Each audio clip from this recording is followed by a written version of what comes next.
ክፉ ህልም አይቶ የደነገጠ ሰው አምላከ ቅዱስ ጊዮርጊስ ሆይ ህልሜን ወደ መልካም ነገር ለውጥልኝ ብሎ በስምህ ቢማጸነኝ ክፉውን ወደ መልካም ነገር ለውጥለታለሁ።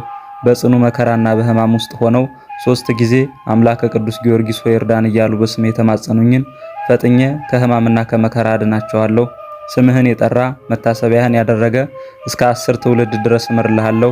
ከማህበረ ሰማዕታት አንተን በክብር የሚመስልህ የለም ብሎ ጌታችን ኢየሱስ ክርስቶስ ቃል የገባለት የኢትዮጵያ ገበዝ ሊቀ ሰማዕታት ቅዱስ ጊዮርጊስ ዛሬ የካቲት 23 ቀን በ1888 ዓመተ ምህረት አድዋ በተባለ ቦታ በኢትዮጵያውያንና በሮማውያን መካከል ከፍተኛ ጦርነት በሆነ ጊዜ አስፈሪ የሆነ የነጎድጓድ ድምጽ እያሰማና በሰማይ ላይ የቀስተ ደመና ምልክትን እያሳየ በነጭ ፈረሱ ተቀምጦ ከነፋስ ሩጫ ይልቅ እየተፋጠነ በመገለጥ የኢትዮጵያዊውን ንጉሠ ነገሥት አጼ ምኒልክን በጦር ሜዳ ላይ የተራዳበትና በሮማውያን ላይ ድልን ያቀዳጀበት ዓመታዊ የተአምር በዓሉ ነው።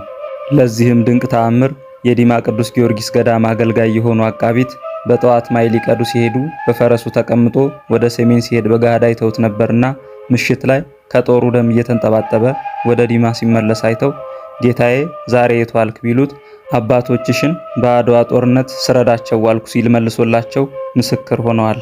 ለእግዚአብሔር ምስጋና ይሁን። እኛንም የኢትዮጵያ ገበዝ ሊቀ ሰማዕታት ቅዱስ ጊዮርጊስ ከክፉ ሁሉ ይጠብቀን፣ ለሀገራችን ሰላምን ይስጥልን፣ ይቆየን።